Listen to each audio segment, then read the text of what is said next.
குடிசைதான் ஒரு புறத்தில் கூரிய வேல்வால் வரிசையாய் அமைந்திருக்கும். வையத்தை பிடிப்பதற்கும் வெண்பகை முடிப்பதற்கும் வடித்து வைத்த படைத்தளம் போல் மின்னும் மிளிரும். புலியின் குகையினிலே அழகில்லை புதுமை அல்ல.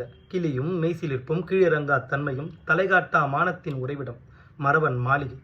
இல்லத்து வாயிலே கிண்ணத்துச் சொற்றோடு வெள்ளத்தை சிறிது கலந்து வயிற்றுக்குள் வழியனுப்ப பொக்கை வாய்தனை திறந்து பிடியன்னம் எடுத்து போட்டால் பெருநிறை கிழவி ஒருத்தி. ஓடி வந்தான் ஒரு வீரன் ஒரு சேதி பாட்டி என்றான்.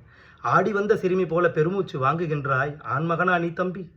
மூச்சுக்கு மூச்சு இடைவேளை ஏற்படட்டும், பின் பேச்சுக்கு துவக்கம் செய்யென்றால் அந்த கிண்டலுக்கு பேர் போன கிழட்டு தமிழச்சி. வேடிக்கை நேரம் இதுவல்ல பாட்டி, உன் வாடிக்கை கேலியை விட்டுவிடு, மடிந்தான் உன் மகன் களத்தில் என்றான். மனம் ஒடிந்து நிமிர்ந்தாள் தாய்க்கிழவி ஒரு முறை. தாயம் ஆடுகையில் காய்களை வெட்டுவதுண்டு, களமும் அதுதான். காயம் மார்பிலா முதுகிலா என்றாள். முதுகில் என்றான். கிழவி துடித்தனல், இதயம் வெடித்தனல், வாளை எடுத்தனல், முழவு ஒலித்த திக்கை நோக்கி முடுக்கினாள் வேகம். கோழைக்கு பால் கொடுத்தேன், குப்புற விழுந்து கிடக்கும் மோழைக்கு பேர் போர் வீரனா? அன்றொரு நாள் பாய்ந்து வந்த ஈட்டிக்கு பதில் சொல்ல மார்பு காட்டி சாய்ந்து கிடந்தார் என் சாகாத கண்ணாளர். அவருக்கு பிறந்தானா? அடடா, மானம் எங்கே? குட்டிச் சுவரினும் கீழாய் விழுந்து விட்டான்.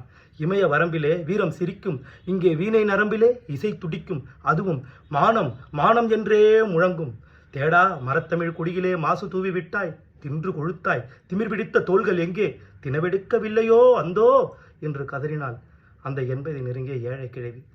சென்றங்கு செருமுனையில் சிதறி கிடந்த செந்தமிழ் காளைகளை புரட்டி பார்த்தாள். அங்கே நந்தமிழ் நாட்டை காத்திட ஓடிட்டு ரத்த வெள்ளம். பிணக்குவியலிலே பெருமூச்சு வாங்க நடந்தாள். மனக்கோலத்திலும் அந்த மகிழ்ச்சி இல்லை. மகனை பெற்ற போதிலும் மகிழ்ச்சிக்கு ஒரு எல்லை உண்டு. அவன் இறந்து கிடந்தான் ஈட்டிக்கு மார்பு காட்டி. அடடா, அறுத்தெறிய இருந்தேன் அவன் குடித்த மார்பை. கருத்தறிய பொய் சொன்ன கயவன் எங்கே? வாள் இங்கே, அவன் நாக்கு எங்கே?